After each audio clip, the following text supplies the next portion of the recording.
പരിശോധിക്കാനായിട്ട് ചുമതലപ്പെടുത്തിയിട്ടുണ്ട്. വിശദമായിട്ടുള്ള റിപ്പോർട്ടിന് വേണ്ടി വേണ്ടിയാണ് ഇന്നലെയാണ് ചുമതലപ്പെടുത്തിയത്. നമ്മൾ അതിന് വേണ്ടി വെയിറ്റ് ചെയ്യുന്നത്. നല്ലൊരു അന്വേഷണം നടത്തിയിട്ട് പ്രൈമറി ആർക്കൊരു വീഴ്ച പറ്റിയെന്നാണ് മനസ്സിലാകുന്നത്. എനിക്ക് പ്രൈമറി റിപ്പോർട്ട് കിട്ടിയിട്ടില്ല. ഈ ആശുപത്രിയിൽ അറിയിച്ചിട്ടുണ്ടായിരുന്നു ഫ്രീസറുള്ള ആംബുലൻസ് സംവിധാനം അവിടെ ഇല്ല എന്നുള്ളത്? നമ്മളത് കൃത്യമായിട്ടുള്ള ഡയറക്ഷൻ ദുരന്തനിവാരണ അതോറിറ്റിയുടെ ഡയറക്ഷൻ കൊടുത്തിരുന്നു.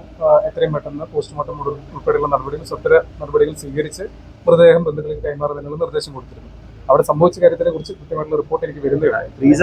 ഫ്രീസറുള്ള ആംബുലൻസ് ഇല്ല എന്ന് ആശുപത്രിയിൽ അറിയിച്ചിട്ടുണ്ടായിരുന്നു. അങ്ങനെ ഒരു അറിയിപ്പ് ആ സമയത്ത് ലഭിച്ചിട്ടില്ല. അവിടെ വേണ്ട സജ്ജീകരണം എന്ത് വേണമെങ്കിലും ചെയ്തോളൂ. നമ്മൾ ദുരന്തനിവാരണ അതോറിറ്റി അതിന് ടേക്ക് കെയർ ചെയ്യാനുള്ള കാര്യം അവർക്ക് കമ്മ്യൂണിക്കേറ്റ് ചെയ്തിരുന്നു. അവിടെ വേണ്ട നിർദ്ദേശങ്ങൾ കൊടുത്തിരുന്നു. എന്തൊക്കെയാണ് അവരുടെ കുടുംബത്തിന് ഏത് രീതിയിലാണ് ഡെഡ് ബോഡി കൈമാറേണ്ടത്, ആ രീതിയിലേക്ക് വേണ്ടുന്ന വളരെ ക്ലിയർ ആയിട്ടുള്ള ഇൻസ്ട്രക്ഷൻസ് കൊടുത്തിരുന്നു. ആ ഇൻസ്ട്രക്ഷൻസ് അവിടെ പാലിച്ചിട്ടുണ്ടോ എന്നുള്ള കാര്യം, എന്തുകൊണ്ട് പാലിക്കാൻ പറ്റിയിട്ടില്ല എന്നുള്ള കാര്യം പരിശോധിച്ചിട്ടുണ്ട്.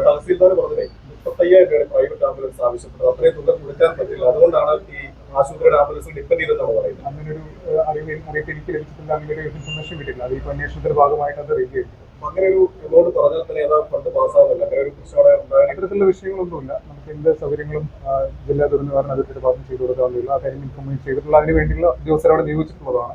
എന്താണ് സംഭവിച്ചതെന്ന് പരിശോധിച്ചിട്ടില്ല. ഇല്ല, അത്തരത്തിലൊരു പ്രശ്നമൊന്നും അങ്ങോട്ട് അറിയിച്ചിട്ടില്ല. അങ്ങനെ ഫണ്ടിന്റെ പ്രശ്നം അറിയിച്ചിട്ടില്ല.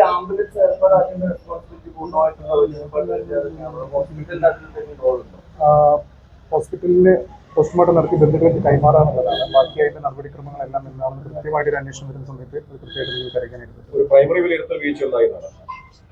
തീർച്ചയായിട്ടും രാജേഷിനെ പോലുള്ള ഒരാള് ഇവിടെ വന്ന് ഒരു ജീവൻ രക്ഷിക്കാൻ വേണ്ടി തന്നെയാണ് അദ്ദേഹം ഇറങ്ങിയത്. അദ്ദേഹം അത്തരത്തിലുള്ളൊരു പരസ്പര സഹായം ഇങ്ങനെ കാലങ്ങളായിട്ട് അങ്ങനെ ഒരു ജനങ്ങളെ സഹായിച്ചുകൊണ്ട് തന്നെ ഉള്ള ഒരാളാണ്. എനിക്ക് അറിയാവുന്ന ഒരാൾ കൂടിയാണ്.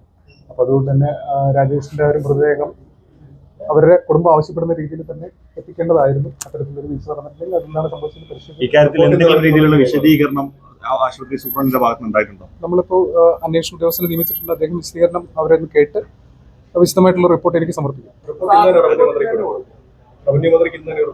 ഇല്ലല്ല, ഇന്നലെയാണ് ചെയ്തിരിക്കുന്നത്. അത് ADM എനിക്ക് റിപ്പോർട്ട് തന്നിട്ടില്ല. എത്ര സമയം എടുക്കുന്ന കാര്യം പറഞ്ഞിട്ടില്ല. അടിയന്തരമായിട്ട് അന്വേഷണം പൂർത്തീകരിക്കാനാണ് നിർദ്ദേശം കൊടുത്തിരിക്കുന്നത്. തീർച്ചയായിട്ടും അത്തരത്തിലൊരു നിയമം അനുശാസിക്കുന്ന രീതിയിൽ എന്തെങ്കിലും കാര്യങ്ങൾ അവർ ഭാഗത്ത് നിന്ന് വീഴ്ച പറ്റിയിട്ടുണ്ടെങ്കിൽ തീർച്ചയായിട്ടുള്ള നടപടികൾ വരും. അല്ലാത്ത പക്ഷം അവർ കൃത്യമായിട്ട്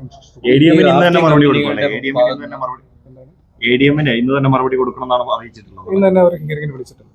ഈ റാഫ്റ്റിംഗ് അധികൃതരുടെ ഭാഗത്തു നിന്ന് ഇത്തരത്തിൽ പഞ്ചായത്തിലെ ഒരു മെമ്പർ ഈ പണം കൈപ്പറ്റി, ഈ ബോഡി കൊണ്ടുപോകുന്നതുമായി ബന്ധപ്പെട്ട് പണം കൈപ്പറ്റുകയും പിന്നീട് ഇത് വിവാദമാകുന്ന സാഹചര്യത്തിൽ ഈ പണം തിരികെ കൊടുക്കുകയും ചെയ്തൊരു സംഭവമുണ്ട്. അത് ശ്രദ്ധയിൽപ്പെട്ടിട്ടില്ല.